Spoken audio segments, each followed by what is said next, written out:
네, 안녕하세요. 테크 전문 채널 토크아이티 막군 PD 고성입니다. 자, 오늘 2시 방송은요, 토크아이티하고 수세 코리아 함께 저희가 요즘 이제 뭐 AI 시대 때 특히 더 이제 컨테이너 쿠버네티스 환경 특히 더 많이 쓰고 있고, 어차피 기업에서도 이제 컨테이너 쿠버네티스 많이 쓰고 있지만 기존에 또 VM 있지 않습니까? 그럼 VM 따로, 컨테이너 따로 할 것이 아니라 VM과 컨테이너를 좀 통합적으로 관리할 수 없을까? 그리고 기존에 우리가 갖고 있던 VM을 좀 더 효과적이면서 안전하게 이걸 마이그레이션 시켜가지고 또 할 수 없을까 하던 이런 고민들을 많이들 하고 계실 텐데요. 그런 고민들에 대한 대안을 오늘 수세코리아의 최규현 부장님 모시고 뭐 정답이 아니겠지만 어쨌든 최 부장님의 관점과 경험을 오늘 같이 나눠보는 시간을 갖도록 하겠습니다. 안녕하세요. 네, 안녕하십니까. 네네. 부장님, 이제 필드에서 이렇게 많이 만나보시면 어떻습니까?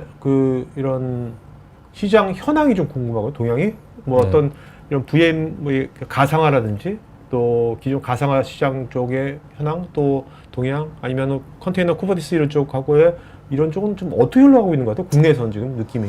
사실 이 이러한 이슈가 실은 저희가 접하게 된 거는 벌써 한 2년이 됐죠. 그러면서 이제 브로드컴의 인수와 함께 많은 VM웨어에 대한 시장에 대한 변화, 이런 것들이 발생을 하면서 실제 사용자들에게는 처음에는 뭐 계약이 되어 있었기 때문에 즉각적으로 와닿는, 피부에 와닿는 이런 문제점이 아니었다가 우리가 걱정해야 될 것이다 라는 점들은 다들 모두 다 인지를 했었을 거예요. 네. 그러다 보니 이제 1년, 2년 이제 점점 지나고 나니까 계약이 만료가 도래가 되고, 그러니까 엔드 오브 서비스 그렇죠. 일자가 네, 그러면서 뭐 리뉴얼 계약이 될 수도 있고요. 도래가 되면서 이제 가격적인 면을 이제 고려하지 않을 수가 없는 이 현실을 이제 맞닥뜨리게 된 거죠. 네. 실은 대부분의 사용자들이. 뭐 실제 작년에서부터 이러한 저희한테도 이런 문의 사항이 좀 많이 들어왔었어요. 그러니까 의뢰사항이 2년 전보다 네. 최근에 들어서 더 많아지는 겁니까? 네, 점점 매 해가 갈수록 이제 발등에 불 떨어진 것처럼 이제 우리는 다들 이제 불을 꺼야 되는 상황인 건 마찬가지고, 그렇기 때문에 각자가 이제 뭐 새로운 대안 방안을 이제 찾게 되는 것이 이제 현실적인 문제가 되었습니다. 그러다 보니까 이제 저희 입장에서도 이제 보통 이제 작년 같은 경우에는 한 달에 뭐 2건, 뭐 1건 이렇게 상담 의뢰가 왔었다고 한다면은 요새는 뭐 한 달에 2건 정도가 기본적으로 계속 들어오고 있는 상황이죠. 자, 이제 가상화도 가상하고 어떻습니까? 이제 사실 뭐 토카이티에서 10년 전부터 뭐 컨테이너 쿠버네티스 이런 얘기 많이 했지만 네. 좋다 뭐 이런 건 다들 알고 있지만, 실제로 이것이 국내 기업의 쿠버네티스가 이제 많이들 이제 도입이 돼서 운영까지 되고 있는 현황이 어떻습니까 지금? 지금 실제로 많은 고객사나 아니면 사용자들을 보면은 쿠버네티스 안 쓰는 데는 없다고 보면 돼요, 실은. 다만 이제 쿠버네티스를 어디서 구현해서 쓰고 있냐가 이제 차이가 좀 발생할 수 있겠는데, 예를 들어서 저희가 알고 있는 뭐 베어메탈 환경에서 구성을 해서 사용하고 있다. 아니면은 우리는 가지고 있는 가상화 인프라가 있기 때문에 그 인프라를 이용해서 우리 쿠버네티스 환경을 만들어서 사용하겠다. 이러한 차이만 조금 있을 뿐이지, 실은 쿠버네티스가 도입이 되고 나서 이제 성숙도는 굉장히 많이 올라가게 된 거고, 그에 맞춰서 이제 저희 수세에서 제공하고 있는 엔시처 프라임이라는 것도 실제로 그런 어떤 쿠버네티스 엔진을 제공하면서도 함께 멀티 쿠버네티스를 이제 쉽게 UI적으로서 사람의 손을 좀 덜 타고 또한 이제 정량적인 컨트롤러가 가능할 수 있게 이런 것들을 제공하는 것이죠.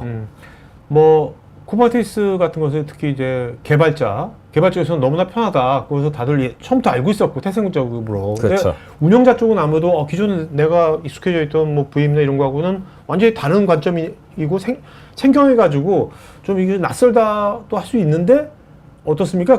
실제 운영 쪽, 인프라 운영 쪽에 있는 분들도 쿠버네티스가 어쩔 수 없이 이제 가야만 되는 필연적인 과정이라고 종착지로 생각을 하고 있는 것 같아요? 어떤 것 같아요?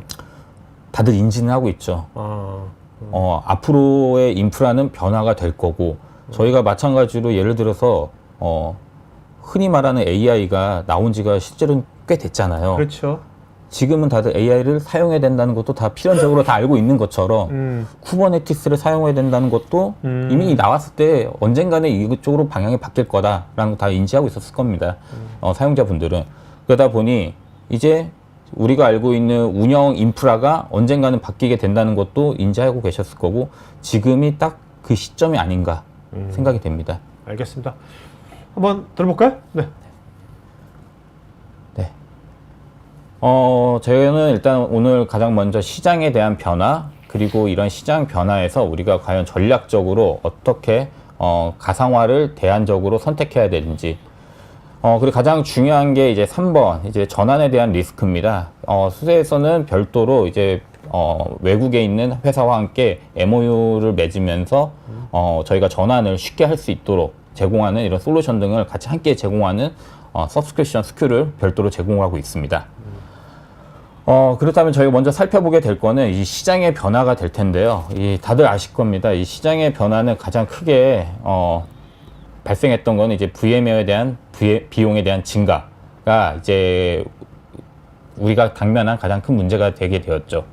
그리고 다들 아시다시피 이제 쿠버네티스 자체는 이미 널리 퍼져서 이미 사용하고 되어 있고 대부분의 모든 기업에서 사용하고 있거나 아니면 뭐 개인적으로 사용하시는 분도 많습니다. 쿠버네티스라는 거는. 그리고 또한 이제 AI가 또 활성화가 되기 때문에 고성능 GPU를 이용한 인프라를 우리는 어떻게 좀 더 쉽게 구성할 수 있을까?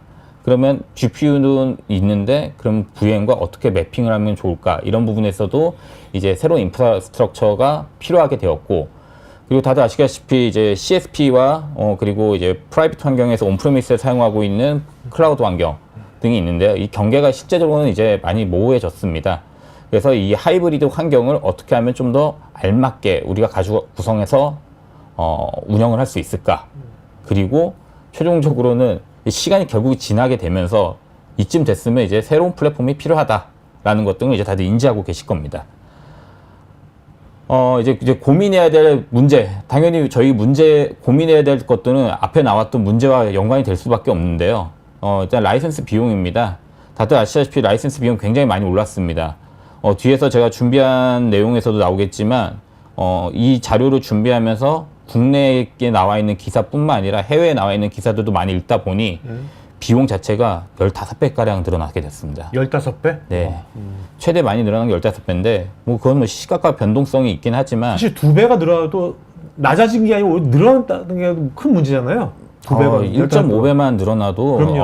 엄청난 타격인데, 예, 그렇게 많은 비용이 이제 증가가 됨으로써 사용자 입장에서는 이제 발등에 불 떨어진 거죠, 실은. 어떻게 하면 이것을 우리가 안정적으로 편하게 넘어갈지를 고민하는 거고, 그리고 이제 벤더 락인이죠. 아시다시피 특히 이 VM웨어 같은 환경이라면 제가 뭐 VM웨어를 뭐 나쁘게 말하는 것보다는 VM웨어라는 그 솔루션 자체가 폐쇄성이 짙은 솔루션일 수밖에 없습니다.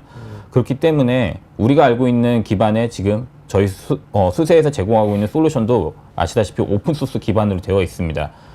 이 특정 벤더의 종속성을 최대한 제거하면서 사용할 수 있는 이런 솔루션 등이 이제 가장 큰 특징은 대부분이 오픈소스 기반으로 구성이 되어 있다는 것인데 이 벤더 락인이 됨으로써 어쩔 수 없이 계속 사용해야 되고 그리고 비용도 계속 지불해야 되는 이러한 상황들이 맞닥뜨릴 건데 이 문제를 이제 반드시 저희는 해결을 해야 됩니다. 그리고 이제 대부분의 저희가 VM 인프라, 버추얼 머신 인프라는 대부분의 이제 VM 중심입니다. 저희가 아시다시피 아까 말씀드렸던 것처럼 VM을 이용해서 VM을 이용해서 쿠버네티스를 만들어서 사용하는 케이스도 있지 않습니까? 그러한 이제 멀티 환경 등을 모든 것을 고려해서 VM도 사용하고 우리가 원하는 쿠버네티스 환경도 사용하고 이런 것 등을 운영의 중심을 이제 전환을 할 필요가 있습니다. 즉 이제 그 운영에 대해서 환경에 대해서도 경계성을 이제 모호해지게 되는 것이 이제 사실적인 저희가 당면한 문제가 될 것이고요. 그 VM 중심으로 운영되면 이게 요즘 같은 AI 시대 때는 AI 관련된 모든 여러 가지 서비스나 옵소 이런 것들이 다 컨테이너화돼 가지고 다들 그렇죠. 배포되고 있잖아요. 네. 쿠버네티스 아니면은 요새는 그렇죠. AI를 실제로 구현하기가 그러니까. 좀 어렵게 되어 있는 거고 뭐 실제로 우리가 많이 알고 있는 AI 솔루션 등을 보게 되면은 대부분 다 컨테이너 이미지를 이미 다 제공이 되고 있습니다. 네. 이런 것처럼 우리가 고민해야 될 건 정말 상당하게 많은데 실제로 운영팀이나 아니면 이것을 집행하는 구매부 입장에서 가장 큰 문제는 뭐니 해도 이제 머니가 될 수밖에 그렇죠. 없죠. 예. 지금 보시는 것처럼 이 비용 네. 15배까지 늘어났습니다. 기존에 일단 아시다시피 대부분의 퍼펙추얼 라이센스, 이제 연구 라이센스 기준으로 갔다 하면은 이제 강제적인 이제 서브스크립션 모듈로 이제 전환이 되면서 이제 연 단위로 계산을 하다 보면은 점점 이제 비용이 증가가 할 수밖에 없는 거고요. 그리고 이제 많이 아실 거예요. 특히 국내뿐만 아니라 해외에서도 마찬가지거든요. 이 브로드컴에서의 이 파트너에 대한 에코 환경 자체가 굉장히 많은 변화가 생겨게 되었습니다. 어떤 식으로? 많이 줄었죠. 아, 파트너들이. 아. 즉, 이 기술 지원을 받아야 되는 대상은 이만큼인데, 네. 해줄 수 있는 사람은 굉장히 적게 되는 이런 구성, 에코 환경이 됐기 때문에 많은 분들이 이제 어떻게 하면, 어쨌든 기술 지원을 받아야 되는 건 사실인 거고, 그러면 이제 그 문제를 탑할 수 있는 솔루션은 지금 마땅히 없는 거고요. 왜냐면 어쨌든 파트너 자격증을 갖고 있어야지만이 이러한 벤더에 대한 에코 파트너 소프트를 지원할 수가 있는 게 그렇죠. 현실적인 거고요. 그래서 정말 큰 문제가 되고 있는 거고, 어쨌든 다시 말하지만 비용이 가장 큰 현재 이슈가로 다가오고 있습니다. 저희가 오늘은 이제 제품 자체는 수세 버추얼레이션이라 되어 있어서 다들 아시겠지만 업스트림 제품에 있는 하베스터를 기준으로 준비를 해왔지만 수세 자체에도 리눅스를 가지고 있기 때문에 리눅스를 이제 하이퍼바이저로서 이용할 수 있는 그냥 KVM 기반의 가상화도 제공하고 있습니다. 지금 이러한 수세 버추얼레이션 뿐만 아니라 일반적인 KVM 환경을 이용한 그냥 일반적인 가상화로도 고객들이 많이 찾고 있습니다. 현실적으로. 그러니까 기존에 이제 VMware VM을 쓰고 있으면 네. 뭐 베어메트를 위해서 그냥 그 VMware VM을 KVM으로 마이그레이션 하는 거네요. 네. 그걸 수세가 도와주는 거고. 네, 그런 것도 저희가 이제 솔루션으로 같이 함께 제공을 하고 있는 네네. 거고요. 구태 HCI가 안 쓰더라도 그렇게. 네, HCI를 안 쓰더라도 그런 네네. 방향으로도 저희가 제공을 하고 있습니다. 이제 좀 공신력 있는 자료를 좀 준비를 했는데, 어쨌든 가트너에서 작년에 마켓 가이드라고 하는 이제 리서치를 통해서 나온 내용입니다. 엔터프라이즈 고객 70% 대부분의 70% 부분들이 이제 비용적인 부담을 굉장히 많이 느끼고 있습니다. 그래서 지금 이제 현재적으로 어떤 방향으로 이제 우리가 갖고 있는 가상화 인프라를 전환을 해야 될지를 현재 고민을 하고 있고, 이미 그 중에서도 50% 이상의 그 고객 등은 우리가 가야 될 길을 이미 어느 정도 수립을 다 한 상태입니다. 네. 그래서 이 가격 인상에 인해서 많은 기업들이 방향성을 지금 재정립을 하고 있는 단계가 되었고, 아마 올해 말부터는 대부분의 모든 기업 등이 이 이관 계획 수립을 아마 자체적으로 수립하는 네네. 실천을 해야 되지 않을까 생각이 되고 있습니다. 어차피 기존 계약이 이제 종료가 될 거니까. 네. 그렇죠? 좀 있으면 다. 그러면 이제 저희는 이제 이러한 이관을 할 때 새로운 대체 플랫폼으로 가야 되는 것도 사실일 때 저희가 가장 고려해야 될 것, 이제 벤더에 대한 탈피도 중요하지만 이제 비용 구조를 예측을 해야 됩니다. 예를 들어서 저희가 올해 만약에 계약을 했는데 뭐 100만 원을 했다. 근데 뭐 좀 더 있다 보니 뭐 늘어나던 물량은 똑같은데 운영하고 있는 VM은 똑같은데 내년에 됐을 때 가격 인상률로 인해 뭐 120만 원이 된다거나 이런 예상도 어느 정도를 할 수가 있어야 되는데요. 지금의 가지고 있는 그 B사에서 나오고 있는 그 프라이싱을 보게 되면은 예측이 조금 어렵습니다. 들쭉날쭉하게. 어떤 고객한테는 예를 들어서 저희가 50% 해드릴게요. 네. 또 어떤 고객에 가서는 저희가 맥시멈 20% 이 정도 해야 되는데 예측 가능 예측성이 좀 많이 떨어지는 편이죠. 그렇기 때문에 이 오픈소스를 하는 많은 엔터프라이즈 기업 등에서는 이미 어느 정도 다들의 가지고 있는 가격표를 가지고 있고, 그 안에서의 변동성을 딱 기준점을 딱 정해져 있습니다. 실은 대부분의 기업 등은. 그래서 이 예측성을 어쨌든 우리도 갖고 있지만 사용자가 사용을 하시는 고객들도 예측성을 가질 수 있게 네. 변동성을 최대한 미니마이즈해서 드는 게 가장 포인트가 되겠고, 그리고 일단 중요한 거는 아까 말씀드린 것처럼 결국은 VM과 이 쿠버네티스 환경을 함께 혼용적으로 사용해야 되는 게 가장 큰 숙제가 될 것 같습니다. 이러한 미션 등이 나오게 된 거는 아무리 봐도 결국은 비용이죠. 마찬가지로 하나의 인프라에서 많은 여러 가지의 워크로드를 돌릴 수 있게 VM에 대한 워크로드를 돌릴 수도 있고 컨테이너에 대한 워크로드를 돌릴 수 있고 또한 쿠버네티스에 대한 워크로드도 리소스도 함께 구성해서 사용할 수 있게 하는 이런 하이브리드 형태를 많이 택할 수밖에 없게 되는 거죠.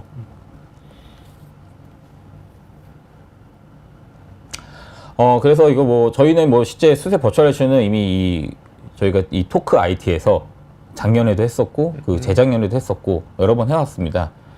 그렇기 때문에 이제 뭐 많은 분들이 쓰는 이 수세 버추얼레이션을 아실 거라고 믿고, 그리고 이 수세 버추얼라이제이션이라고 하는 이름은 저희가 기존에는 하베스터라고 하는 업스트림 프로젝트 이름으로 아마 저희가 이 네. 토크 IT에서 소개를 많이 했었습니다. 지금 제품명이 그러면 수세 버추얼라이제이션이 된 거예요? 네, 저희가 이 제품명을 이제 리브랜딩해서 오케이. 예. 하베스트보다 훨씬 직관적인 것 같은데? 수세 버추얼라이제이션이? 그렇죠. 뭐가 가상화인지 하베스터 하면은 실은 가상화라고 딱 와닿지가 않는 게 그렇죠. 사실이고 있기 때문에요. 그래서 이제 그러면 이따가 네. 자세히 얘기했지만 이 수세 버추얼라이제이션 이 플랫폼을 운영하면 가상화 당연히 이제 VM뿐만 아니라 여기 컨테이너도 얘가 다 관리할 수 있는 거예요? 이 수세 버추얼라이제이션에서? 정확히 말씀드리면 가상 머신도 관리할 수 있고 네. 컨테이너도 관리할 수 있고 네. 쿠버네티스 클러스터도 관리할 수 있고 오케이. 예, 이렇게 됩니다. 네네네. 그래서 우리가 제목을 차세대 가상화 인프라라고 했구나. 이것 때문에. 그죠? 저도 네? 나름 거창하게 네네. 쓰겠다고 의미로 오케이. 예, 그렇게 쓴 것입니다. 예. 그래서 이제 플랫폼의 구성은 이제 당연히 매니지먼트, 통합 관리입니다. 다들 아시다시피 저희 수세에서는 이 버추얼레이션이라는 이 제품 말고 수세 렌처라고 하는 제품이 있습니다. 이 렌처와 이 수세 버추얼라이제이션은 어떻게 보면 하나의 그 패밀리로서 약간 묶이는 경향이 있습니다. 인테그레이션 되는 경향이 있는데요. 수세 버추얼라이제이션을 구성하는 그 노드 등은 실제로 이 쿠버네티스 하나의 클러스터로 되어 있습니다. 그렇게 되면은 별도로 렌처라고 하는 클러스터가 이 가상화 클러스터를 하나의 관리 대상으로 인지해서 함께 인테그레이션해서 네. 하나의 UI에서 네네. 모든 것을 이제 볼 수 있게 그렇게 제공을 하고 있는 거죠. 그렇게 하면서 가상화도 쓸 수 있고 컨테이너도 쓸 수 있고 필요에 의하면 가상 머신으로 쿠버네티스 클러스터를 또 만들 수가 있고. 자, 여기서 이제 렌처를 모르는 분들 위해서 렌처라는 건 왜 나온 거예요? 처음에 렌처가 나온 이유가? 렌처라고 하는 거는 이제 실제로 저희가 물론 굉장히 많은 역사가 있지만 실리콘밸리에서부터 시작된 역사가 있지만 가장 핵심은 멀티 클러스터를 매니지먼트라는 게 가장 큰 목적입니다. 즉 관리에 대한 편의성. 근데 이제 제가 좀 이 관리라는 표현, 이 매니지먼트라는 표현이 굉장히 어렵다고 저는 지금도 느끼고 있어요. 네, 그렇죠. 왜냐하면 이 매니지먼트라는 용어 자체가 굉장히 많은 것을 내포하고 있어요. 아하. 그래서 아마 지금 방송에 보시는 분들은 야, 클러스터만 관리하겠네? 뭐 이렇게 하는데 이 관리라는 게 이 클러스터를, 쿠버네티스 클러스터를 하나를 등록하고 나서 그 안에서도 이제 당연히 워크로드가 필요하겠죠. 컨테이너도 띄워야 되고 그렇죠. 필요에 따라서 스케일 아웃도 필요할 거고 그리고 알람도 봐야 될 거고 모니터링도 해야 될 거고 옵저빌리티도 구성을 해야 될 거고 그렇죠. 엄청 많은 그 컴포넌트가 있어요. 근데 이러한 것들을 다 이 렌처 프라임을 통해서 하나의 UI에서 필요에 따라서 배포를 하고 워크로드도 줄이고 늘리고 그러니까 GUI도 지원하고. 예, GUI를 지원하고 이 관리가 이 통합 관리가 단순히 UI만 제공하는 게 아니라 그 안에서 할 수 있는 오퍼레이션까지 다 제공을 할 수 있다가 네. 이 렌처 프라임의 목적이고요. 오케이. 그렇게 렌처 멀티 클러스터를 직관적으로 이제 운영하기 위해서 나온 건데 이 수세 버추얼라이제이션이 VM뿐만 아니라 아까 말씀하신 것처럼 컨테이너도 뭐 쿠버네티스도 이런 VM도 쿠버네티스처럼 파드처럼 보이게 하는 거잖아요. 네, 맞습니다. 그러니까 파드처럼 쌓여버리니까 렌처가 관리할 수 있는 거네. 그렇죠. 얘를. 그죠? 네. VM도. 네. 수세 버추얼라이제이션 VM도. 그렇게 되어 있고 자, 그다음에 이제 버추얼라이제이션은 뭐 다들 아시다시피 저희가 오늘 주제니까 VM도 실행하고 VM을 만들기 위한 이미지도 필요할 거고 그리고 VM에서 VM 인프라 환경에서 필요한 이제 네트워크도 필요할 거고 그리고 당연히 이제 VM에 대한 이제 라이프 사이클 그리고 이 VM 인프라스트럭처에 대한 라이프 사이클도 당연히 제공을 해야 되겠고요. 그리고 스토리지 같은 경우에는 조금 저희가 이제 내재적으로 되어 있는 이제 수세 스토리지 롱온 업스트림 이름은 롱온이라는 제품으로 이미 자체적으로 구성이 되어 있습니다. 롱온도 이름이 수세 스토리지로 바뀌었어요, 이제? 네, 다 리브랜드 되었습니다. 다들 직관적으로 다 바뀌었네. 네, 이제 롱온 하면은 그냥 뭐 산양 뭐 이렇게 이런 느낌이라서 저희가 수세가 아시다시피 기본 색깔 자체가 녹색입니다. 그래요. 예, 네. 그래서 이제 약간 자연 친화적인 이런 모습도 있고 그리고 기코라고 하는 이 저희 카멜레온 자체가 모든 환경에 다 적응할 수 있게. 아무튼 이 수세 스토리지에서 이름으로 약간 직관적으로 변화가 되면서 저희가 내장형 스토리지도 사용할 수 있지만 네. 만약에 기존에 사용하고 있던 엔터프라이즈 등급의 뭐 스토리지가 있다던가 아니면 CSI 드라이버를 제공하고 있는 이제 스토리지 그러니까 블럭 스토리지 같은 것도 블럭 스토리지가 있다 한다면 바로 그것을 이제 저희가 연결해서 사용할 수가 있게. 소프트 디파이드 스토리지가 되는 거죠? 한마디로. 네, 롱온 자체는 SDS 이제 네, 소프트 디파인이 되지만 이제 별도의 외장형 스토리지도 가지고 있다 하신다면 오케이. 같이 사용하실 수 있게 네네네. 제공하고 있습니다. 그리고 무엇보다 이 수세 버추얼레이션의 가장 큰 장점은 X86 범용 서버면 다 사용이 가능하다는 점이 가장 큰 장점이 되겠습니다. 물론 여기 컴퓨팅 리소스에서 가장 중요한 게 이제 뭐 X86 CPU도 되겠지만 우리가 알고 있는 디스크. 제가 이제 기본적으로 사용하다 보니까 NVMe가 가장 좋긴 하더라고요, 실은. 아, 네. 네, 뭐 성능적인 면에서도 되고 있기 때문에 운영자들이 사용할 때 가상머신 만들었을 때 당연히 NVMe 기준으로 해서 가상머신 디스크를 만들게 되면 가장 빠른 네. 성능을 갈 수 있기 때문에 개인적으로 NVMe를 많이 추천을 하고 있습니다. 저희 공식 문서에는 뭐 SSD라 NVMe 이렇게 되어 있지만 예, 경험상으로는 NVMe를 굉장히 추천을 하고 있습니다.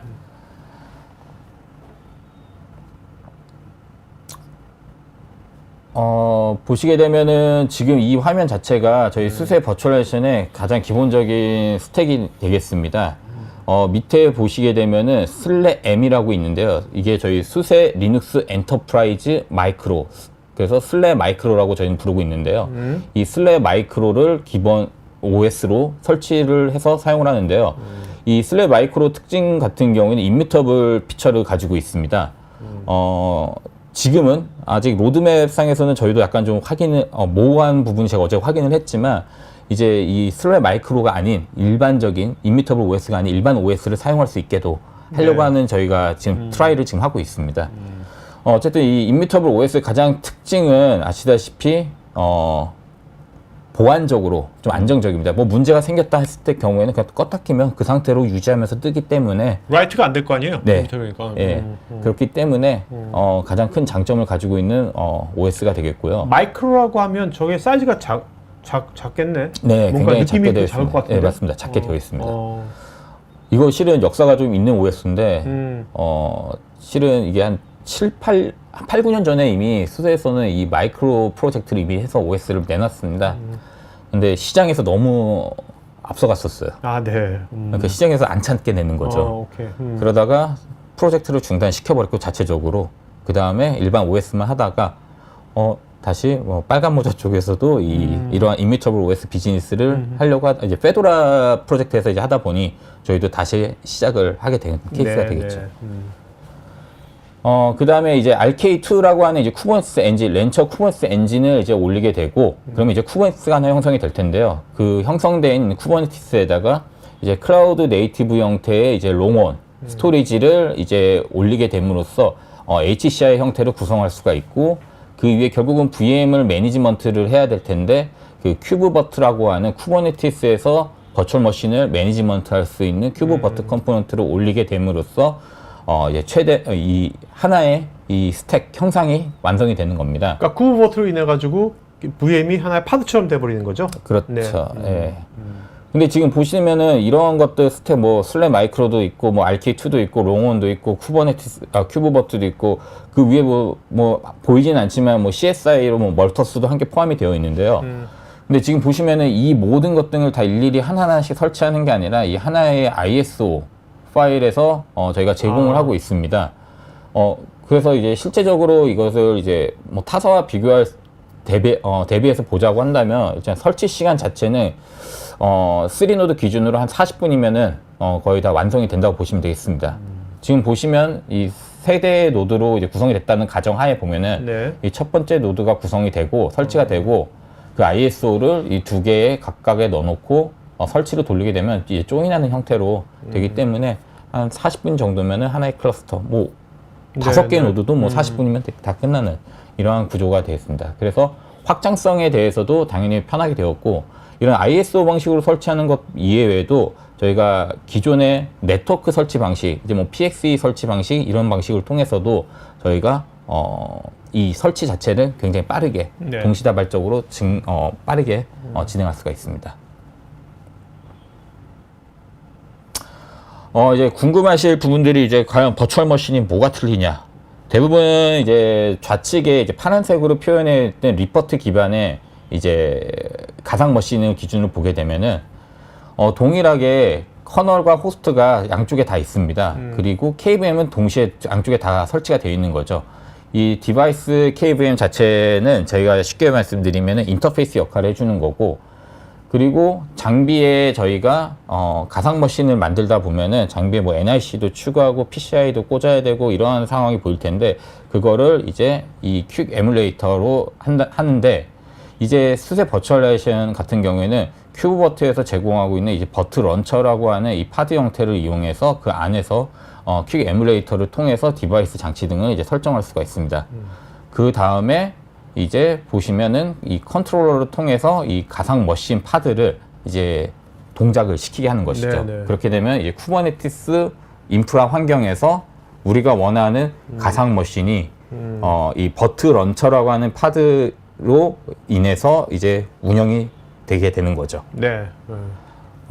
그 중에서도 이제 VM 특징이 가장 보게 되면 NIC가 여러 개 필요할 수도 있습니다. 그래서 여기 보시는 것처럼 멀터스를 함께 저희는 이제 제공을 하고 있어서 멀티 NIC를 저희가 이제 붙여서 가상 머신에 붙여서 사용할 수 있게 제공을 하고 있습니다. 자, 근데 저희 핵심 특징에 보면 왼쪽은 지금 VM 정의가 리퍼트 XML, 그리고 오른쪽은 쿠버네티스 YAML 네. 돼 있는데 저거가 어떻게 다른 거죠, 저게? 일단 XML 방식이라고 하면은 저희가 일단 뭐 그냥 뭐 복사해서 노트패드에 펼치게 보면은 굉장히 많은 문구가 정해져 있고, 그러니까 딱 그 프로시저처럼 네, 프로시처럼 되어 있죠. 그 다음에 이제 다들 아실 거예요. 선언적. 그 야물은 특징이 이제 선언적인 건데, 네. 일단 특징은 이 야물로 제작이 된다는 가상머신이 야물로 인해서 만들어질 수 있다는 게 가장 큰 장점은 뭐냐면, 저희가 뭐 문제가 생겼을 때 복구하거나 아니면 DR 센터를 만들었을 때 바로 배포를 할 수가 있다. 뭔가 이벤트 드리븐이 쉽겠죠, 훨씬 더. 그렇죠. 그쵸? 엄청 빠르게 우리가 만드는 작업 등을 빨리 할 수가 있죠. 그 워크플로우 뭐 어떻게 딱 자동화도 쉬워질 거고. 그렇죠. 또 이제 좋은 게 이제 파이프라인과 이 기도스 같은 기도스가 함께 운영이 된다면은 정말 이 야물을 이용한 모든 프로그램은 진짜 네. 최상의 효과를 발휘하지 않을까 생각이 됩니다. 사실 기존에 그 뭐 개발자들은 처음부터 YAML 잘 알고 있었지만 그 IT 인프라 운영하는 분들은 이런 XML 프로시저 기반이 되게 익숙해졌잖아요. 근데 그분들도 이제는 이런 선언적 형태인 YAML 같은 거 이런 것들이 앞으로 저런 것도 내가 이제 저걸 쓸 수밖에 없구나라는 것은 인식을 하고 있을까요, 지금? 이제? 제가 오히려 이 XML을 사용을 하시는 분들이 많이 없습니다, 실제로. 그래요? 네, 많이 없습니다. 운영단에도? 운영단에서도 XML을 많이 사용하시는 분은 없습니다. 실제로 네. UI에서 제작을 하거나 아니면은 UI에서 하면 뭐 당연히 장점이 많죠. 딱 짜져 있는 그 프레임에 맞춰서 딱딱 찍히니까. 하지만 이 XML을 사용하는 부분들은 언제냐면 저희가 어떤 특정 환경에 맞춰서 뭔가를 변경을 해야 된다 할 때 뭐 쓸 수 있는 거고, 예를 들어서 수세에서도 저희가 이제 컴피텐셜 컴퓨팅이라고 하는 그러한 이제 보안, 기밀성을 가지고 있는 것 등을 이제 가상 머신을 만들 때 XML에서 어느 정도 편집을 해서 좀 사용하게 좀 하고 있거든요. 물론 지금은 이제 그 툴로 이제 나올 예정이긴 하지만 그만큼 이 XML에 대해서 이 편집하는 게 굉장히 많이 어렵습니다, 실은. 뭐 저도 랩에서 이것을 뭐 오픈 버추얼 스위치를 이용해서 하는 가상 머신 등이 있는데 그거 다 XML로 편집을 하는데, 실제로 XML을 편집하게 되면 굉장히 많은 것 등을 살펴봐야 됩니다. 그래서 손이 굉장히 많이 가는 거죠. 네. 오히려 지금 야물 같은 경우에는 많은 분들이 이미 접해왔기 때문에 오히려 좀 더 편하게 제작이 가능한 거죠.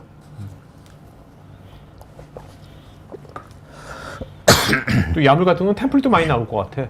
그럼요. 그쵸? 예, 이미 다 표준화가 많이 표준화가 될 많이 되어 있는 상태죠. XML 대비해서. 그렇지. 그래서 이제 이 버추얼라이제이션은 결국은 지금 가운데 보시는 것처럼 컨테이너를 바로 띄울 수도 있습니다. 왜냐하면 아까 보시는 것처럼 RK2라고 하는 쿠버네티스 플랫폼 자체가 이미 내재화되어 있기 때문에 자체적으로 컨테이너를 바로 구동할 수가 있습니다. 그리고 오늘 주제처럼 지금 보시는 것처럼 리눅스와 윈도우를 자체적으로 이제 가상 머신 형태로 바로 네네. 구현해서 사용하실 수 있고요. 그리고 필요에 따라서 이러한 가운데 있는 것처럼 가상 머신을 만들어 놓고 필요에 따라서는 지금 보시는 것처럼 이 쿠버네티스를 얹어서 즉 어떻게 보면은 뭐 쿠버네티스 온 쿠버네티스가 되겠죠, 실은. 예, 뭐 그런 형식으로 그러니까 다시 한 번에 또 다른 트랜스포메이션을 만들어서 사용하실 수가 있지 않을까 생각이 됩니다. 저 맨 오른쪽에 쿠버네티스는 어떤 때 저런 게 필요할까요? 일단은 저희가 뭐 기존에 가지고 있던 VM이 쿠버네티스를 구성하고 있다 할 경우가 있어요. 그래서 가상 머신을 만들었는데 거기다가 뭐 RK2가 될 수도 있고 아니면 또 다른 뭐 이제 바닐라 쿠버네티스 등을 설치해서 하나의 클러스를 만들었을 텐데 그러한 구조 등을 이렇게 다시 만들 때 리프트 시프트로 해가지고 네, 그럴 때 사용하실 수가 있습니다. 오케이. 그래서 일단은 이 수세 버추얼레이션이라는 이 제품은 결론은 이 렌처 프라임과 함께 사용할 경우에는 이 사일로된 이런 환경이 아니라 이 매니지먼트 된 이제 단일 대시보드에서 뭐 저희 뭐 많은 곳에서 사용하는 용어지만 뭐 싱글 페인 글라스처럼 저희가 렌처 프라임의 UI에서도 가상 머신을 볼 수가 있고 컨테이너도 볼 수가 있으면서 또한 만들어지고 있거나 아니면 기존에 만들어진 클러스터를 다시 렌처 프라임에서도 다시 볼 수 있게 이런 구조가 되겠습니다. 즉 관리 면에서는 관리를 정말 하나의 UI를 통해서 모든 유저가 관리할 수 있게 즉 VM 따로 뭐 쿠버네티스 따로 뭐 이런 것을 다 궁금한 게 기존에 VM웨어 관리만 쭉 해왔던 분이 이 렌처 프라임에 대해서 뭔가 익숙해지려면 그 뭐 러닝 커브 뭐 학습 기간이 한 얼마 정도 걸린다고 보세요? 뭐 일반적으로 그냥 VM만 관리한다라고 했을 때 러닝 커브가 크지는 않습니다. 근데 이제 VM에 대한 인프라스트럭처 즉 이제 뭐 VM웨어가 되겠죠. 이제 네네. 그 VM웨어 실제 뭐 vSphere나 뭐 vCenter에 대한 그런 인프라스트럭처에 대한 내재 안에 있는 모든 그런 컴포넌트나 코드 등을 이제 보거나 이제 수정할 때 이런 관점에서 러닝 커브는 이 렌처 프라임이나 아니면 수세 버추얼라이제이션 같은 경우에는 쿠버네티스에 대한 지식이 좀 있어야지 됩니다. 오케이. 네.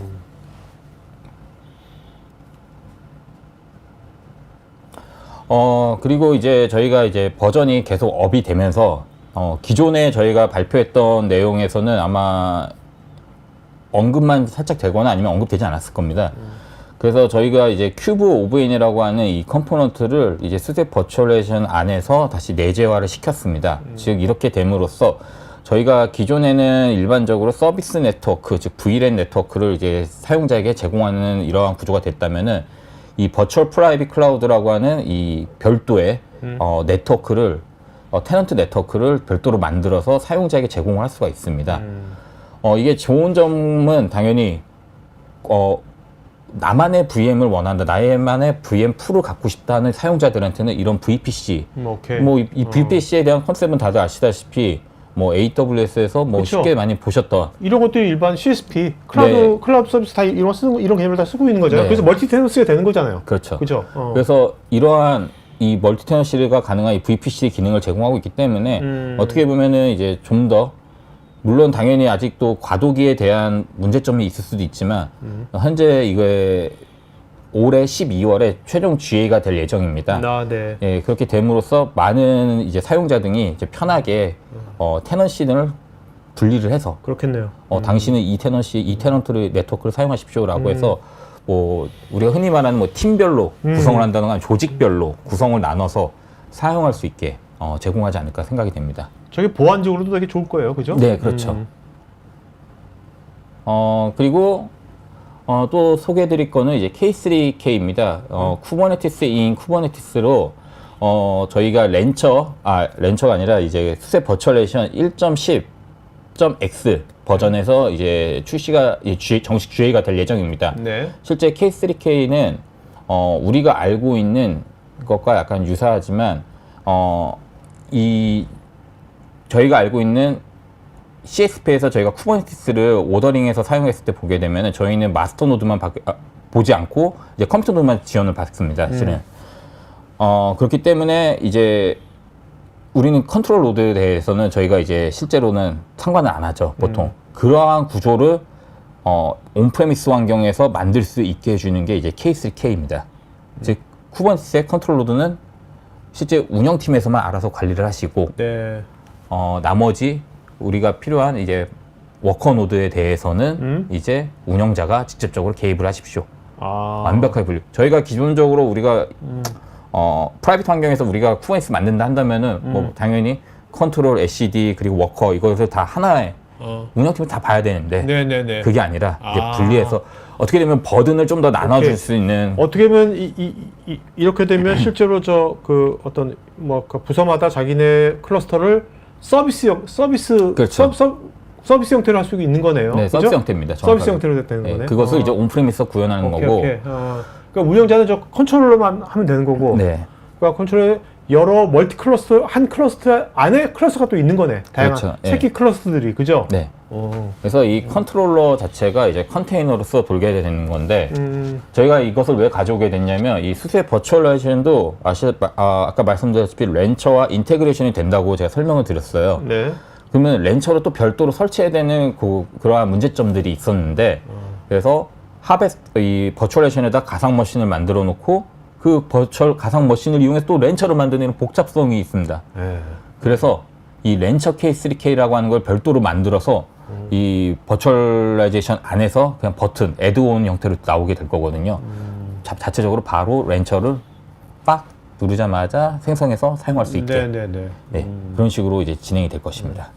이렇게 되면 좋은 점이 뭐가 있을까요? 일단 기본적으로 뭐 시간도 리소스이기 때문에 일단 리소스가 절약이 되는 거고 그리고 불필요한 이제 컴퓨팅 리소스를 이용해서 가상 머신을 또 만들어서 사용하는 그런 컨셉은 이제 없어지게 되는 거고 네네. 제가 말씀드렸다시피 이제 애드온 스타일로 나오기 때문에 저희가 이제 애드온 스타일은 대부분 이제 클릭 몇 번으로 그냥 툭툭툭 하면 바로 이제 활성화가 되게 되어 있습니다.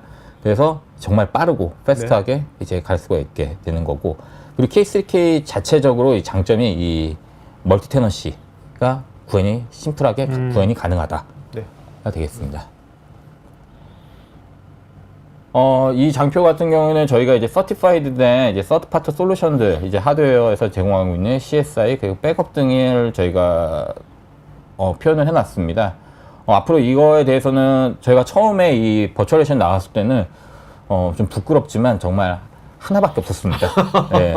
그러다 보니 이제 점점 계속해서 늘어나게 되고 있는 게 추세이고 많은 이제 글로벌 파트너들과 함께 협업을 해서 이것을 인증 작업을 통해서 수세 버추얼라이제이션과 이제 사용할 수 있게 제공을 하고 있습니다. 하나가 뭐였어요? 처음에 하나가 여기서 처음에 하나가 HP였습니다. HP. 오케이. 네. 자 그리고 전환 방안입니다. 오늘의 핵심인 전환 방안인데요. 실제로 저희가 이런 VM을 하나의 인프라에서 또 다른 인프라로 옮긴다는 거 굉장히 많은 버든이 생깁니다.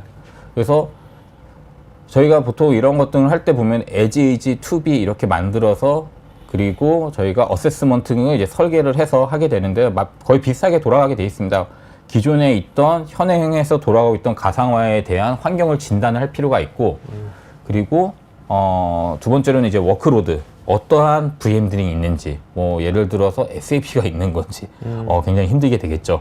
하지만 뭐 SAP가 있는 건지 아니면 우리가 흔히 보았던 뭐 웨바스 형태가 있는 건지 그리고 가장 중요한 업무가 돌아가는 VM은 무엇인지 아니면 덜 중요한 업무가 돌아가는 VM은 무엇인지 등을 이제 나올 수가 있게 될 거고 그것을 이제 판단하고 이제 핵심적인 이제 VM과 비핵심적인 그 VM을 나눠서 우선순위를 정해서 이제 전환을 이제 시킬 게 이제 되겠죠.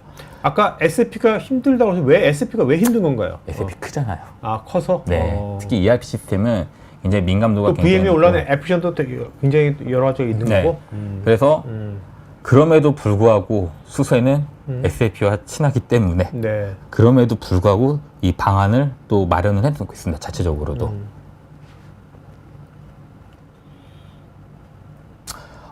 그래서 저희가 오늘 이제 파트너십을 전략적으로 맺은 이제 기업이 있습니다. 클라우드 베이스라고 하는 기업인데요. 이 기업이 주 업무가 이제 저희 입장에서는 지금 보시는 것처럼 이 인프라에 대해서 있는 가상머신 리소스를 새로운 인프라스트럭처로 리소스를 옮기는 거가 이제 주된 업무를 하고 있는 업체가 되겠습니다. 네. 저희는 이제 글로벌 협업을 맺었기 때문에 별도로 컨택을 하실 필요도 없이 그냥 수세 코리아에다가 네. 컨택을 하시게 되면 이제 자체적으로 수세의 서브스크립션과 저희 클라우드 베이스라고 하는 업체의 서브스크립션을 머징해서 사용할 수 있게 저희가 제공을 하고 있습니다.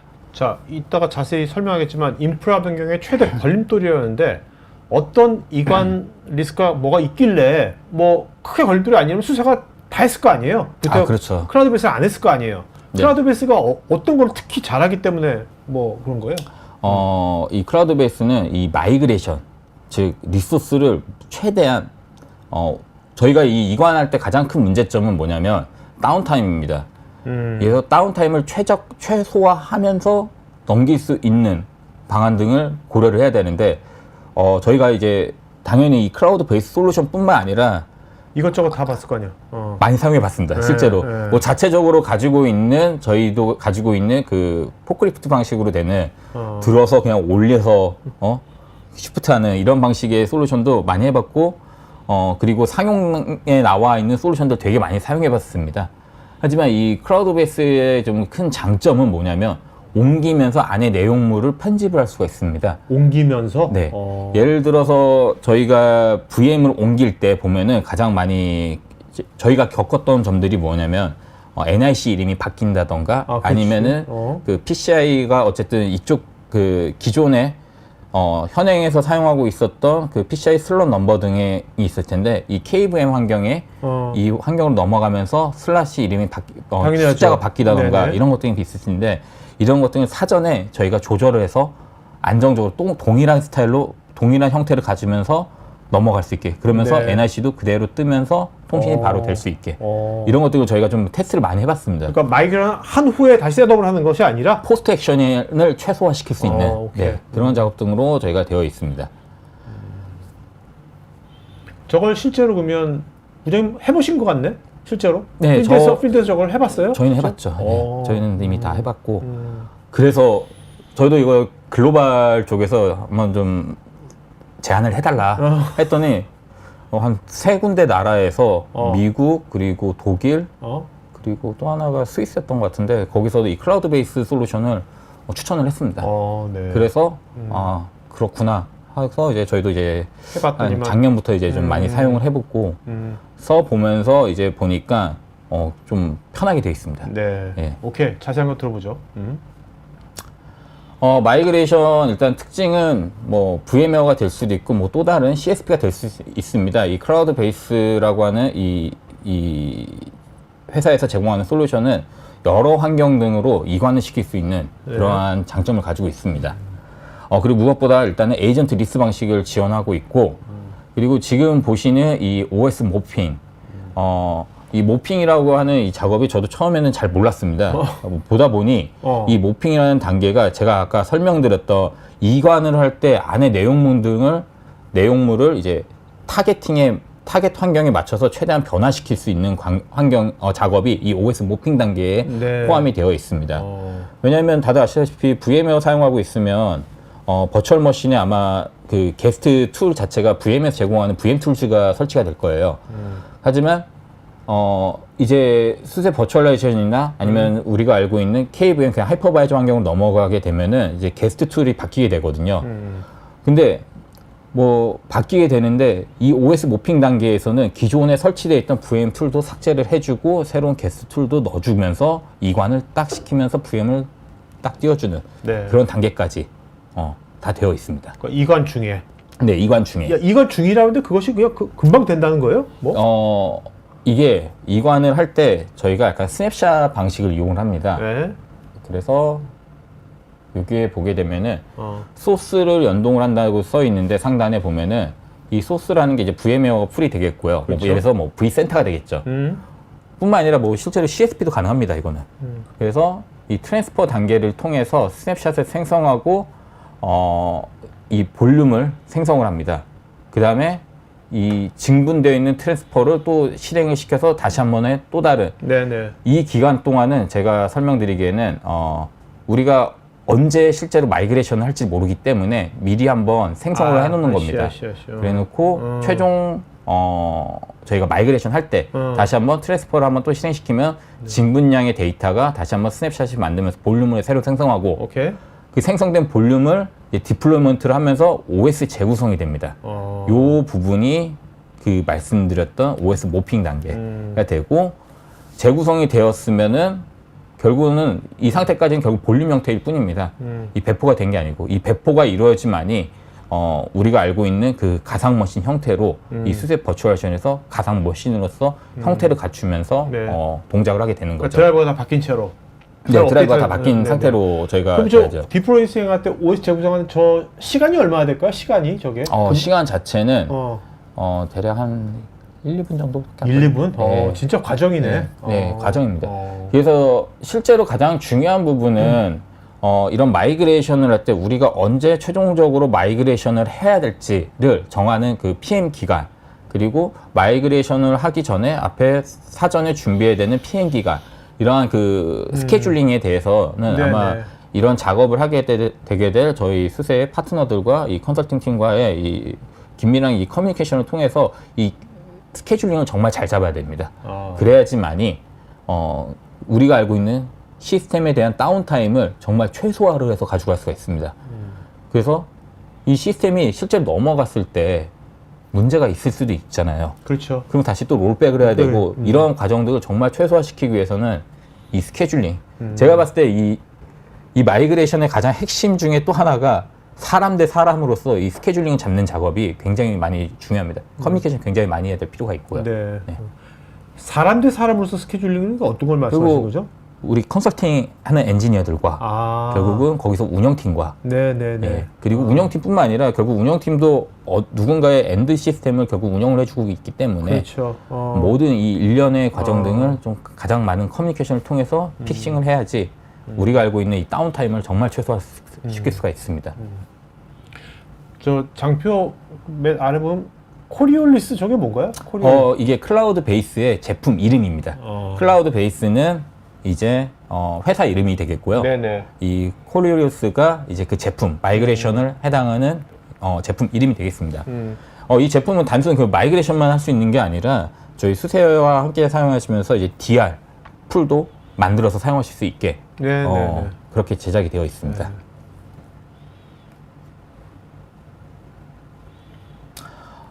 그리고 이제 얼마 전 이제 이 수세 버추얼라이제이션을 이제 전면적으로 트랜스퍼한 저희 쪽으로 마이그레이션하게 된 케이스가 되겠는데요. 이거 올해 실제 작업이 이루어진 고객사가 되겠습니다. 뭐 국내 사례가 아니라 좀 아쉬울 수도 있겠는데요. 왜냐면 가장 크게 많은 VM 등을 이제 하고 있고 지금도 계속 증설해서 계속 많은 VM들이 이관이 되고 있고 새롭게 생성이 되고 있는 사이트가 되겠습니다. 크다는 게 VM이 몇 개나 되길래? 이게 발표가 됐을 때 300개인데요. 네. 제가 저번 달 확인한 바로는 600개까지 지금 늘어나고 있습니다. 이게 지금 보시다시피 이제 슈퍼컴퓨팅 센터입니다. 스위스에 있는 이제 어떻게 보면 내셔널 기업인데요. 자체적으로 이제 수세 버추얼레이션을 만들고 그리고 렌처 프라임을 또 설계를 해서 이 두 개를 이제 인테그레이션 해서 그 안에서 이제 저희가 기존에 사용하였던 풀은 당연히 VM웨어고요. VM웨어 풀에 있던 가상 머신 등을 저희가 일괄적으로 이 클라우드 베이스라는 이 툴을 통해서 하나하나씩 저희가 안정적으로 이관하는 케이스가 되겠습니다. 그래서 뭐 지금도 계속적으로 많은 나라와 그리고 뭐 국내뿐만 아니라 해외에서도 작년에 대비해서 올해 아무래도 이러한 이 KPI 형성이 이제 점점 비용에 대해서 점점 압박이 들어오시나 보는 것 같은데 그렇기 때문에 이제 점점 더 이제 많은 분들이 이 이관과 이 대체 플랫폼에 대해서 어떻게 갈지를 많이 상담을 해주시고, 그리고 찾아보시다 보니 뭐 수세가 나오는 케이스도 있어서 저희한테 직접적으로 연락을 하셔서 상담을 요청을 하시고 그런 케이스가 있습니다. 근데 이런 대규모 플랫폼 운영하는데 실제 운영자가 2명밖에 안 되나 보죠? 네, 어, 그게 대단한 거죠. 네.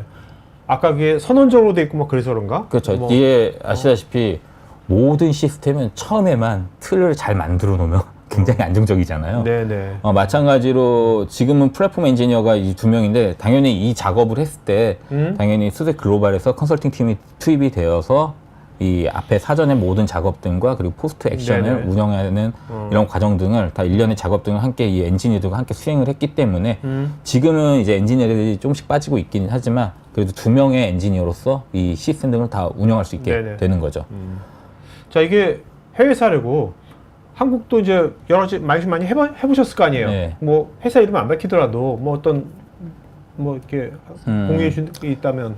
한국 같은 경우에는 지금 이제 보험사가 한 군데가 있는데요. 보험사 같은 케이스는 제가 좀 말하기 좀 껄끄러웠던 게 뭐냐면 실제로 이 클라우드 베이스의 이 솔루션을 이용하지 않았습니다. 네네. 그래서 그 리프트 시프트 방식으로 아. 저희가 자체적으로 수세에서도 가지고 있는 이 컨버팅 솔루션이 있습니다. 컨버팅 툴이 있습니다. 솔루션이라기보다는 툴이기 때문에 그 툴을 이용해서 전환을 한 케이스가 되겠고, 오히려 제가 현재 지금 기대하고 있는 거는 구축이 완료될 이제 10월쯤에 완료될 이제 금융사 쪽에서의 케이스가, 그거는 이제 다 아쉽게도 또 다시 마이그레이션이 아니라 신규 풀이기 때문에. 네. 네. 그 아까 그 예, 유튜브 유튜브 영상 준비한 게 네. 있던데 어떤 거죠? 영상 준비한 게? 유튜브가 지금 보시게 되면은 이게 뭐예요? 어떤 거예요? 저희 아까 말씀드렸던 그 클라우드 베이스의 코로리우스라고 하는 솔루션이 VM을 이제 VM에서 수세 버추얼라이제이션으로 마이그레이션 하는 케이스가 되겠습니다. 네네. 이 영상 제작이 실은 1년 전에 되었습니다. 보시다시피 1년 전에 되었기 때문에 지금은 큐브 버트라는 이름으로 표현이 되어 있는데요. 영상에는 지금은 수세 버추얼라이제이션으로 표현이 되어 있고, 그리고 또 다른 것은 수세 KVM이라고 하는 이 하이퍼바이저로 넘기는 이 두 가지 케이스가 이제 구현이 완벽하게 되었습니다. 네네.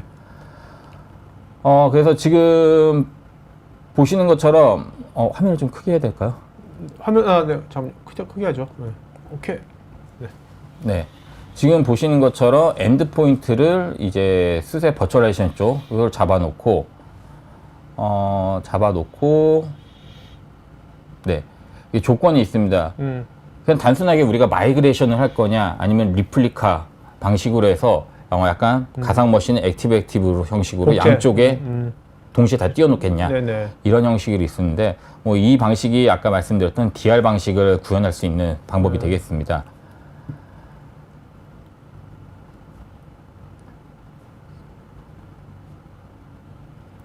네. 자, 그 다음에 이제 소스. 우리는 뭐 지금 아까 제가 말씀드렸다시피 이 솔루션 자체가 단순하게 뭐 VMware를 뭐 겨냥해서 만들어 온 솔루션이 아니라 여러 인프라스트럭처에서 또 다른 인프라스트럭처로 옮겨갈 수 있는 이러한 것들을 지원하기 위해서 만들어진 솔루션이기 때문에 지금 보시는 것처럼 뭐 CSP 아니면 오픈스택, VMware 다양하게 저희가 네네. 가지고 있고요.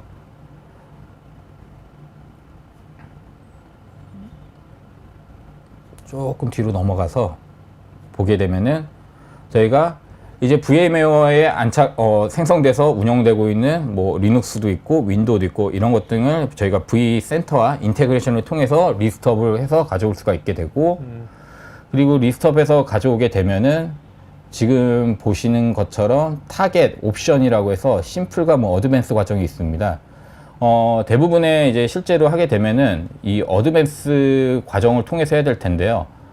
넘길 때 보게 되면은 당연히 뭐 DHCP도 필요할 수도 있고, 그리고 어떤 별도의 마이그레이션 네트워크가 있다, 고성능 네트워크가 있다면은 이러한 기능을 통해서 특정 네트워크를 통해서 넘길 수가 있게 되겠습니다. 여기에 나오는 이 워커 CPU라고 하는 거는 이거 넘길 때 사용되는 그 VM에 대한 넘길 때 필요한 리소스라고 보시면 되겠습니다. 네.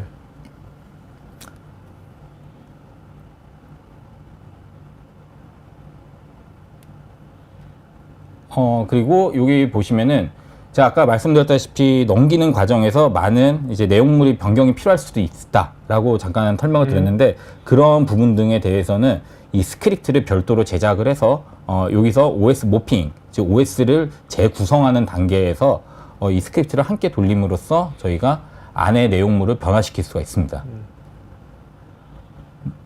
뭐 변경을 해서 쭉 가게 되면은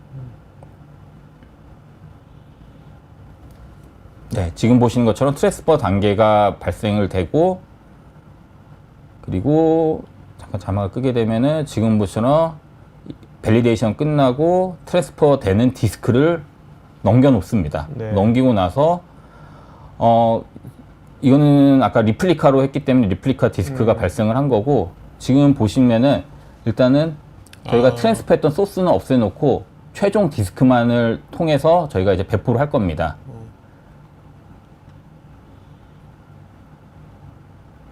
이제 배포 단계인데요. 배포가 되면 디플로이 인스턴스 리소스가 되면서 OS 모핑 단계를 거치면서 안의 내용물을 싹 다 바꾸고 필요한 환경에 맞춰서 그냥 파이널라이즈가 되면은 네네.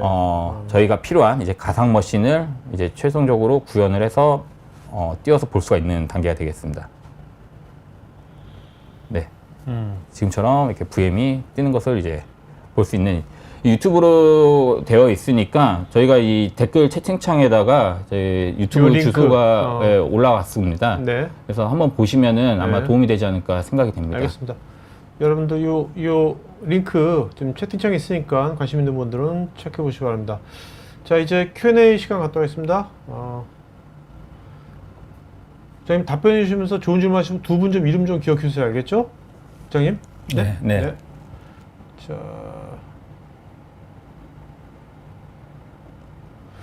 자, 여러분 지금 또 설문도 하고 있으니까요. 설문에 여러분들 피드백이나 자료 요청 또 상담 같은 거는 설문에 신청해 주시면 되겠습니다. 이용규님은 VM과 컨테이너를 한 플랫폼에서 돌릴 때 뭐 리소스 경합이나 성능 가속 같은 거 이런 건 없는 건죠?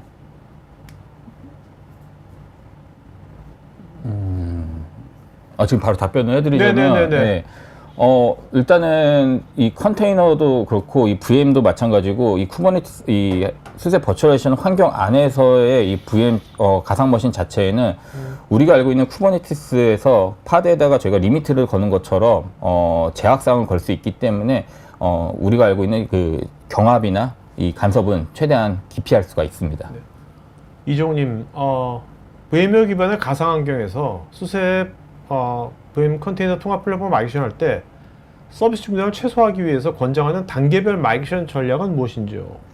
아무래도 단계별은 일단 저희와 미팅을 하시는 게 가장 중요한 것 같습니다. 네. 미팅을 하면서 미팅을 하시기 전에 먼저 중요 VM과 중요하지 않은 VM, 이제 덜 비중이 좀 약한 VM과 비중이 많은 VM 등을 먼저 구분을 하시고 가장 좋은 방법은 그 다음에 이제 테스트를 먼저 우선 같이 한번 함께 수행을 해보는 게 가장 좋지 않을까 생각이 됩니다. 그럼 비중이 중요한 거와 중요하지 않은 것을 구분했잖아요. 네. 그럼 마이그레이션 할 때 어떤 걸 먼저 하는 거예요? 저희는 일단은 먼저 비중이 덜한 거부터? 네, 한번 해보는 거죠. 왜냐면 특히 뭐 예를 들어서 개발풀이 있다고 하면 가장 좋은 사례가 되겠고요. 그렇게 하면서 개발풀에서 이관이 됐을 때 어쨌든 마이그레이션을 하는 거는 라이브로는 조금 어려운 건 사실입니다. 네. 그래서 제가 말씀드렸다시피 다운타임을 최소화, 이 최소화라는 거는 제가 말씀드리는 거는 10분 안에 무조건 다 끝내야죠. 네. 뭐 짧게 저희가 경험상 짧게 마이그레이션이 되는 케이스 같은 경우에는 진짜 한 1, 2분이면 마이그레이션 되는데 근데 서비스 다운타임은 1분, 2분 왜냐면 이게 결국은 넘어가서 다시 재시작돼야 되는 과정이 있기 때문에 그렇죠. 네. 뭐 그렇기 때문에 이 과정을 내려갔다 올라가는 시간까지 포함해서 서비스가 오픈되는 시간까지를 저희는 이제 보통 이제 서비스 다운타임이 어느 정도 되는지를 계산하는 건데요. 가장 좋은 방법은 일단 개발풀과 이 수세 버추얼레이션을 풀을 하나 만들어 놓고 네. 한번 넘기는 작업을 오케이. 통하는 게 가장 제일 베스트가 되겠죠. 그 다음에 라이트한 워크로드 하고. 그렇죠. 맨 마지막에 이제 헤비한 워크로드. 네, 헤비한 워크로드. 마찬가지로 뭐 작고 작은 VM, 뭐 큰 VM 뭐 이런 것도 다 중요하지만 모든 VM은 다 중요하지만 실제로는 저희가 얼마만큼의 그 다운타임을 가져갈 수 있는 시간, 네. 그러니까 그 저희가 PM 시간이라고 하잖아요. 메인터넌스 시간을 얼마만큼 가져갈 수 있는지 명확하게 계산을 하고 그 시간 안에 할 수 있는 VM 등을 우선적으로 선별을 해서 네. 하는 게 가장 제일 베스트가 되지 않을까 생각이 됩니다.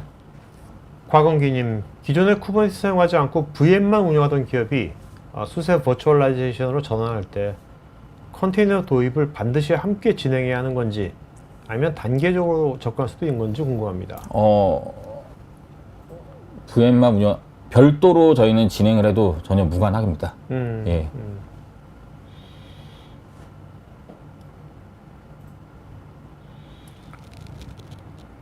신익주님은 VMware 환경에서 기존에 사용하던 센이나 기존 스토리지를 그대로 활용하면서 수세 버추얼라이제이션으로 전환할 수가 있는지요? 아니면 분산 스토리지 기반으로 아키텍처를 새로 구성해야 하는지요? 기존 뭐 센스토리가 있다면 그걸 이용해서 공감만 된다고 한다면 예, 저희가 그대로 사용하실 수가 있습니다. 네.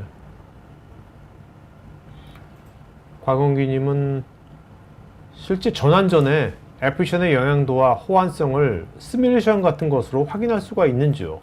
그래서 어느 수준까지 뭐 이런 오류라든지 시행착오를 사전에 걸러낼 수가 있는 건지요?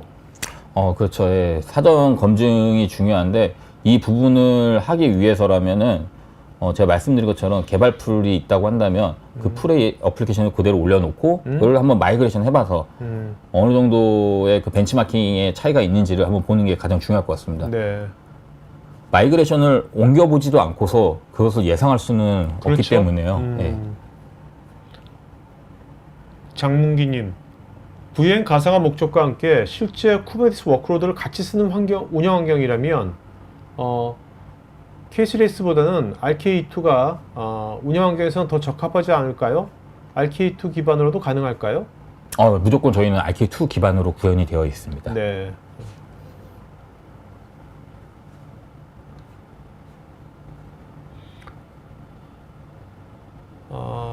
신입주임은 그 라이센스 비용뿐만 아니라 운영 인력과 스토리지 하드웨어 기술 지원까지 포함한 전체 TCO를 비교했을 때 수세 버추얼라이제이션의 가장 큰 비용 절감 포인트는 어디인지요? 뭐 개인적으로 소견으로는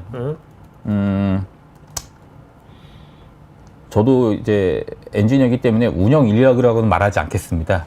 아무리 봐도 이거는 기존에 만약에 사용하고 있었던 하드웨어가 있다면은 하드웨어를 다시 재사용할 수 있는 어떤 또 다른 선택지가 될 수 있기 때문에 라이센스 비용을 제외하고 인력 배제하고서는 하드웨어 쪽이 아마 가장 많이 비용 절감에 많이 도움이 되지 않을까 생각이 됩니다. 네네.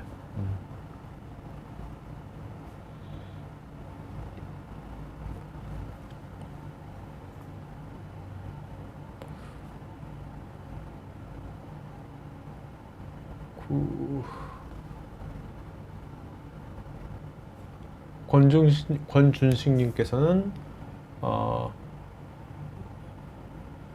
제조업 같은 제조업에서 뭔가 이런 마이션한 사례 같은 것이 있는지. 실제 저희 제조 쪽에서는 지금 국내에 사례가 없지만 저희가 이미 사례로 발표했던 곳 중에 BMW 전체 자동차 생산 라인이 네.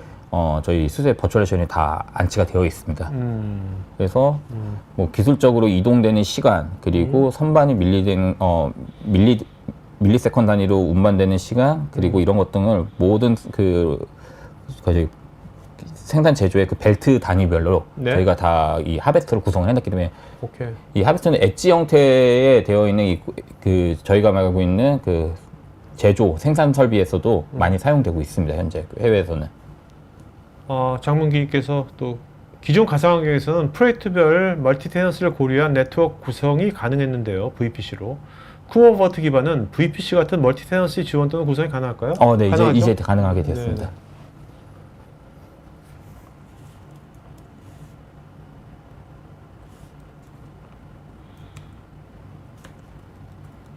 강민우님, 무중단 라이브 마이그레이션을 지원한다고 하셨는데 무중단은 아니지 않나요? 완전 무중단은 아니죠. 아니죠. 예. 네네.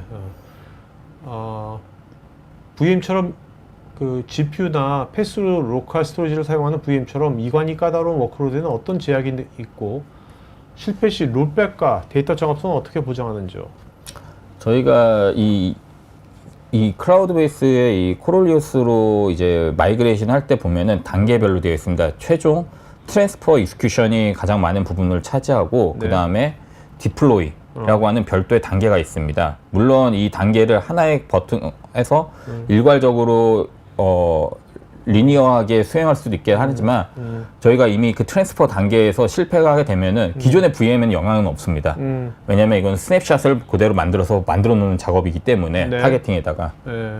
그 단계에서 문제가 생기면은 이미 기존의 롤백 자체는 기존의 VM이 있기 때문에 전혀 무관합니다.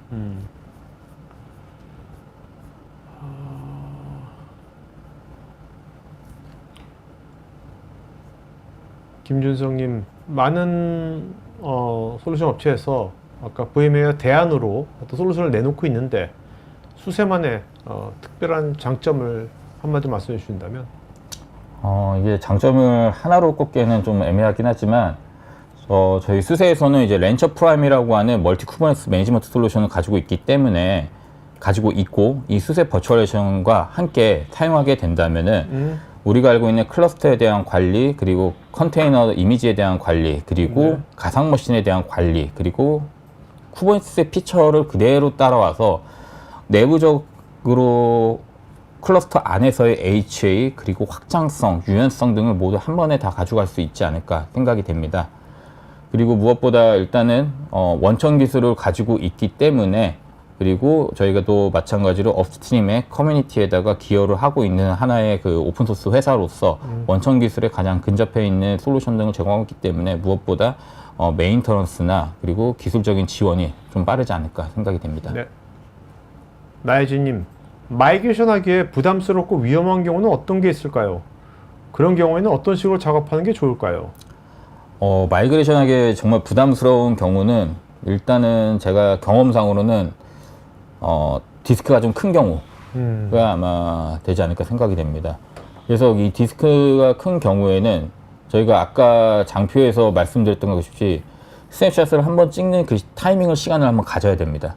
그 다음에 두 번째 스냅샷을 찍으면서 징분량에 대한 데이터만 가져오게 짧게 하는 그 과정이 별도로 있어야 됩니다. 그래서 어떻게 보면은 PM 기간이 한 2번 정도로 가져가야 되는 게 가장 좋을 것 같습니다. 네. 네.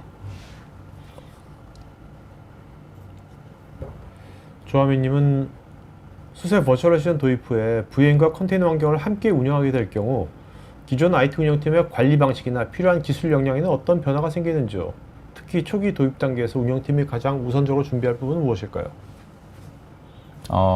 이거는 아까도 저희가 말씀드렸다시피 러닝 커브라는 게 없을 수는 없습니다. 하지만 뭐 다들 아시다시피 실제 지금 뭐 쿠버네티스는 이미 대중적으로 굉장히 많이 사용되어 있고, 물론 그것을 사용하지 않는 운영팀도 있을 수도 있습니다. 하지만 언젠가는 가야 될 방향이고, 그리고 우리가 원치 않아도 지금 우리가 화두가 되고 있는 이런 버추얼레이션 뿐만 아니라 AI에 대한 스킬도 모든 기반은 다 쿠버네티스에서 구현이 되고 있기 때문에 언젠가는 가져가야 될, 학습을 해야 되는 이러한 러닝 커브이기 때문에 반드시 거쳐야 될 수밖에 없는 필수 요건입니다. 홍명대님, 운영자 입장에서 백업 솔루션을 배제할 수는 없는데요. 현재 VM에 매우 호환성이 좋은 빔 솔루션을 사용 중인데 수세 버추얼라이제이션에서도 기본 스냅샷을 통해 백업을 받아내고 복구할 때도 사용이 될 것 같은데 추천하는 백업 솔루션이 있을까요? 저희 뭐 당연히 빔하고도 빔으로도 그 백업 당연히 되고, 그리고 최근 얼마 전에 그 컴볼트라고 하는 이제 백업 솔루션 쪽하고도 얼마 전에 인증이 정식적으로 나왔습니다. 네네. 그래서 뭐 다양한 백업 솔루션들이 있고, 만약에 우리가 쓰는 백업 솔루션이 지금 뭐 수세에서는 인증이 안 되어 있다 한다면 알려주시면은 저희가 또 그걸 글로벌에 에스컬레이션 시켜서 빠른 시일 안에 또 인증을 받을 수가 있습니다. 저희는.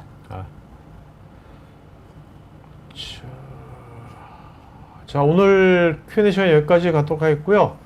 오늘 부장님 질문하신 분 중에서 기억나신 분 두 분 좀 이름 불러주겠어요? 네. 아까 나혜진님하고요. 네네. 장문기님. 네네. 네. 자, 나혜진님, 장문기님 이 두 분은요 저희 스태프 이메일 주소로 본인 이름, 주소, 핸드폰, 이메일 보시면 저희가 준비한 경품이 되겠습니다. 나혜진, 장문기. 그 다음에 여러분들 설문지금 하고 있으니까 설문에 여러분들 피드백 주시면 고맙겠습니다. 자, 부장님 마지막 한 말씀 좀 맞춰볼까요? 네. 그래서 지난주보다 좀 시원해졌으니까. 네, 맞아요. 예. 정말 다들 녹아나는 한 주를 보내셨을 네, 텐데 그렇다고 방심하지는 마시고요. 네. 예, 올해 이번 주도 아마 더울 것 같습니다. 예, 그래서 건강 관리 잘 하시고 예, 편안한 네, 한 주가 되셨으면 좋겠습니다. 본인이 편한 한 주가 될 것 같은데 이제 방송 끝나서 네, 휴가를 가겠습니다. 네. 알겠습니다. 자, 오늘 방송에서 마치겠고요. 너무너무 잘 보내시고요. 이번 주에 매일 방송 있으니까 여러분들 관심 있는 방송 있으면 또 다음번에도 뵙겠습니다. 고맙습니다. 감사합니다. 테크 전문 채널 토크아이티에서는 IT 인프라 관련 다양한 전문가들과 언제든지 상담하고 소통할 수 있는 구해줘 IT 인프라라는 공간이 있습니다. 구글에서 한글로 토크아이티 치시거나 우측 상단의 링크를 클릭하시면 됩니다. 여러분의 좋아요와 구독은 컨텐츠 제작에 큰 힘이 됩니다. IT 전방송 토크아이티에서 테크 분야별 생동감 있는 생방송 토크 웨비나에 쉽게 참여하실 수 있습니다. 구글이나 네이버에서 한글로 토크IT 치시거나 토크IT.tv 사이트로 오시면 됩니다.